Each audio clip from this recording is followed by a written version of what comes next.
This segment is being brought to you by Tennessee Wildlife Resources Agency. Join us in preserving and protecting Tennessee's wildlife. All right, welcome back, everyone. You can call us here at 615-737-7767. You might probably have a question for David about your electronics. He's willing and able to answer those, but until those calls start coming in, David, we got you just briefly. You know, we talk about palettes. I think the palette or the palette color that you use, and everybody's different. You may like a certain color, can pick out a little bit more structure than I can in a certain color. How do you do? I mean, how did you set yours up to where you're? So that's a real good question. And when we talk about palette, for you guys that don't know, we're talking about the side imaging and the down imaging. That's right. Talking about the screen color. The screen color. To me, there's only 3 colors: blue, amber, and brown. Okay. Personally, I'm not a blue guy, but I know a lot of guys who are really good with their electronics that like blue. It's just kind of what you like there. Yeah. I really like brown in low light. Brown shows fish the best, in my opinion. But when it's really bright, it's hard to see them. So cloudy days or low light, you know, early and late, I prefer brown. If not, on the Humminbird, it's called Amber 1. On the Lowrance, it's called Amber. I think Amber 3. Amber something, okay. Yeah. Some of those things are wild. That's green and red and bright orange, and I don't want something super bright, because what you're looking for when you look for bass is you're looking for little white dots, okay? Bait fish, bass show up white. So the brighter that reflection, which you can get from some of these, you know, chartreuse, I'm calling them, that, more crazy, you can't see the fish on those. And, you know, anytime I've gotten in the boat with somebody that really knew what they were doing, it was amber, brown, or blue. And so I'd say, my opinion, throw all the rest of them out and kind of play with those on any given day and see what looks the best. People ask me about settings, what's best? Every day I mess with mine just a little bit, you know, depending on how bright it is, water clarity, you know, muddy water gives more reflection, and so you'll get more junk on your screen. Really clear water is less reflection, you get a little clearer look. So I play with mine, you know, just a little bit on my settings, just a little bit on my sensitivity. Now, you're talking about the sensitivity, right? Yeah, sensitivity. On Humminbird, there's something called sensitivity and sharpness. Yeah. And they both kind of do the same thing. Sharpness is more about the brightness of the screen. Sensitivity is more about, you know, the power of the signal that's coming out. I rarely go very far, but I might go 1 click up or 1 click down just to see. It's the first thing I do when I get in somebody's boat that wants me to look at it, is I'll just go up 2. If it looks worse, go back down 2. I mean, again, this is not rocket science. It's, does it look good or does it look bad? If it looks bad, I'll change something. Right. Now, you do offer a service. You will go with somebody with their units, right? If my business wasn't so crazy, I would do that. Right now, I'm not doing it just because I'm working 60 hours a week at Advanced Hearing Solutions. That's right. I'm working 60 hours a week at the office, so it's really hard to do that now. I get pulling calls. Possums out from underneath the brand new house. Yeah. No, that was at the office. Was it at the office? I had a possum in my crawl space at the office today. So if you think doctors don't work, I saw 6 patients, and then I crawled into the crawl space and got a possum out and went back and saw patients again. So we'll get back to electronics. This has been a fun day for me, guys. But yeah, I mean, I don't do those very often. I'll do a few kind of around here if I can work them into my schedule, you know, at 4:30 or 5 o'clock in the afternoon, go out for a couple hours, you know, look at somebody's graph, look at that. On Kentucky Lake, I recommend Ben Parker and Brent Anderson. Those guys are awesome. They really know what they're doing. Ben does a whole lot of these things. And he's awesome. He's fantastic with them.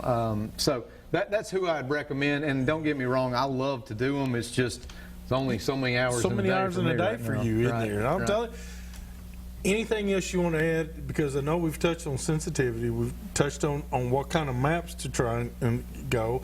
We've also touched on the fact that you can get upgrades for any unit out there has got upgrades, and you need to consistently upgrade. Right. Palette colors, which I learned a great deal from you today about the palette colors. What is another area that you think a lot of guys are missing that they might need to touch on? Well, putting it all together is the hardest part for me. You know, we can sit here and get the right palette color and have the right, until you understand what you're looking for. Yes. it's hard to put all this stuff together. So I'll give you two pieces of advice on that. One is, do hire somebody to take you out that knows what they're doing. And actually, I mean, right now is the best time to do it because bass are starting to school up. So through June, but unfortunately, all these guys, myself included, are booked through June because that's the time that everybody wants to do it. So that's one thing. I'm going to give a plug for something that has nothing to do with me. And I was talking about my friend Ben Parker. If you go to tackleexperts.com, Ben has a video. It's called Breaking Bass. And he'll sit you, and now it's with Lowrance units, but he will sit you down they sit at the dock and do the setup. They drive out on the lake. They find schools. This is what the school looks like. We mark the school. How do we get back to the school? We make a cast in the school. We catch bass. I mean, he takes you through setup to bass catching. Now, here's a secret. Rumor has it somebody's about to do one of those with the Humminbird unit.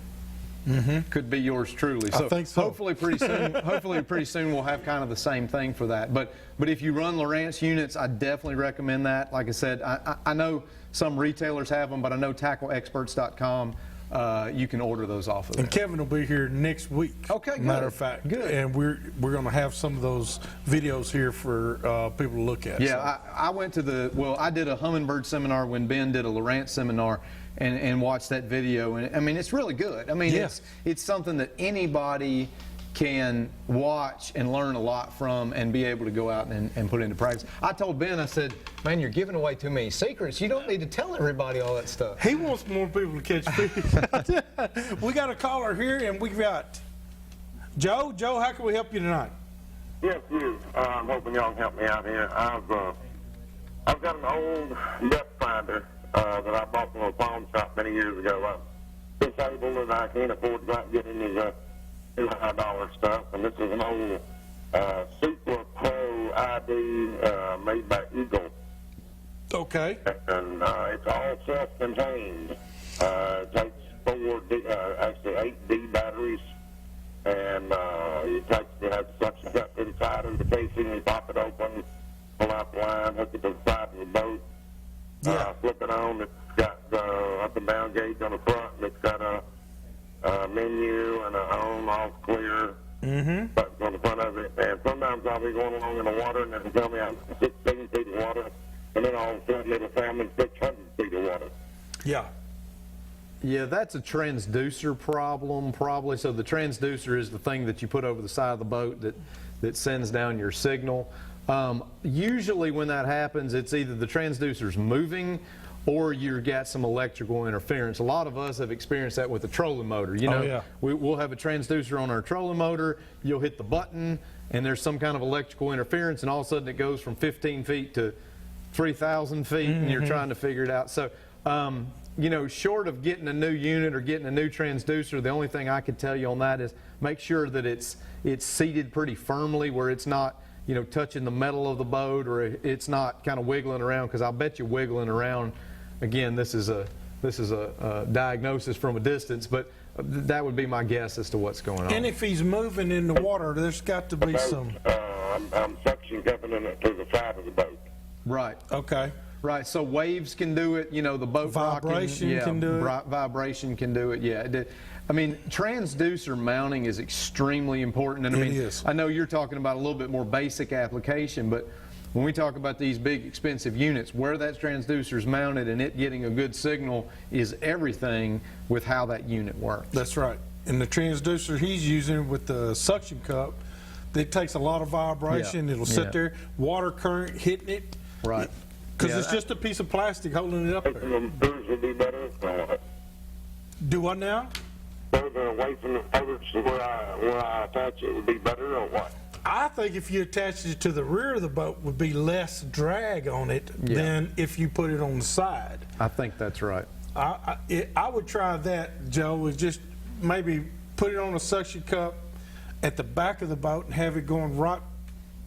I'd say either driver's side or passenger side, as far away from the motor as I could get. And I'll say this, Joe, you don't have to go buy a $2,000 unit to be able to do some of the stuff we're talking about. There are some really good, what I call entry-level units out there. Lowrance has them, Humminbird has them. Their color, and I mean, $200. Yeah, $200. And if you think about technology, and I'll bet you that unit that Joe's talking about is probably 20 years old. Oh yeah, easy. Oh, yeah. Think my about- boat is a 1964 12 All right. foot. Yeah. Joe, we got to step into the 21st century. Come on, buddy. Well, you just think about telephones, all right? Yeah. I've got an iPhone 6. What was my telephone 5 years ago? It was an old junky flip phone that I would never even, because it doesn't do nearly what this does in this same That's package right. that's in my pocket right here. So I understand the penny pension, and I'm certainly just like that, but for not investing $1,000 or $2,000, you can go out and get an entry-level unit that's going to be infinitely better than that one. Although I do like still using the antiques. I think that's pretty good. But go over there, Joe, and we appreciate your call, buddy. All right, thank you. Thank you. And we got Glenn. Glenn, how can we help you tonight? Thanks you for taking my call. Sure. In the last couple of years, I've gone to a lower inch unit, and one thing I wanted to discuss is if I go to Center Hill or Dale Hollow,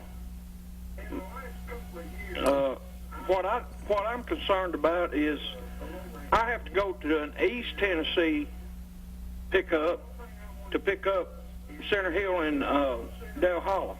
Yes. And I have to go to West Tennessee to pick up Tim's Ford and Normandy and the lakes down that area. Right.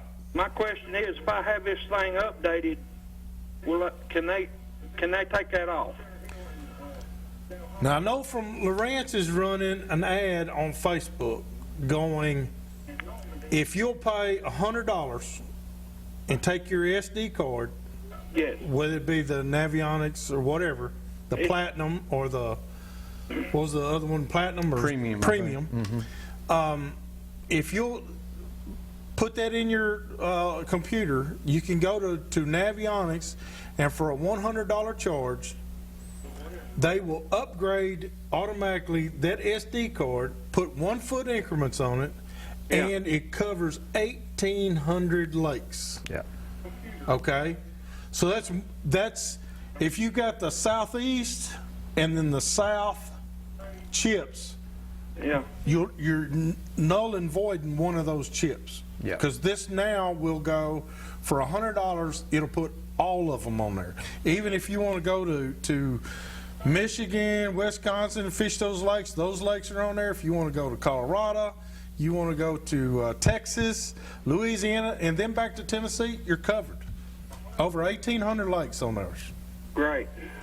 Are you aware that, I know you fish Rock Island quite a bit above the dam in Center Hill. Mm-hmm. Do you know that's not on Low Ranch? I know it. It's a big blob of green. Now, see, you got to go get a hummingbird. Oh, now here we go. And then you can scan it yourself and create your own maps. I wonder how many units I'm y'all going were to sell paid tonight. to do this, right? I'm going to sell a lot of units tonight. I hope I get a kickback for all this. Y'all were paid to do this. Thank you, Glenn. Thank you, Glenn. We appreciate you, brother. Thank you. All right. Just some great calls, a great interaction with some viewers in there. And to tell you the truth, there is some Lawrence's in some of those chips. It won't pick up some sides like Edgar Evans State Park. Well, it depends It's got on a the problem. version. And again, everybody that knows me knows I'm a Kentucky Lake guy, okay? Until I switched to Humminbird and until a lot of the new Navionics came out, I kept 2006 chips for Navionics because they showed a lot of stuff that all the newer ones didn't. And I had people come to me and go, my chip isn't working. No, your chip's working. They just didn't map that part of the lake when they did that version of the chip. That's what the nice thing about being able to upload or download all the newest information is you get all of that. But I kept 2006 chips, and I had maybe an 11 and a 12 that didn't show anything. And I'd plug back in my 6 when I went to, New Johnsonville or Birdsong or whatever to get some better information. But the newer stuff should have all of it. I mean, if you go right now and you either go online or you go to, Gander Mountain or whatever and buy one, you should be able to get all the latest stuff on that chip. I think so too. Hey, we've got to go and do our tip of the week. This week's tip of the week is being brought to you by Davidson County Farmers Co-op. Tell Scott out there that you heard it right here on Southern Woods and Waters. Okay, David, give us a great tip. And I know you've given us some. We're not counting. You've given us some. What else would you do on your electronics? I just know that the colors and everything makes a difference, but is there anything tuning-wise other than what we've talked about that might help you? Well, this isn't a tuning thing, but this is probably the best tip I can give you. Leave your fishing rods at home. And just go. Or maybe take one, okay? Because the folks that I know that really struggle with this whole, I really want to be able to find these fish, I really want to be, you know, they'll scan around for about 15 minutes, and then they pick up and just start fishing. And then they go back to, Old Faithful, or I caught some here back in 46, or whatever. You know, they're going to go back to those places. Get away from that. Get away from it. You know, take a day where you're not worried about anything, you're not in a tournament, you don't have a tournament tomorrow.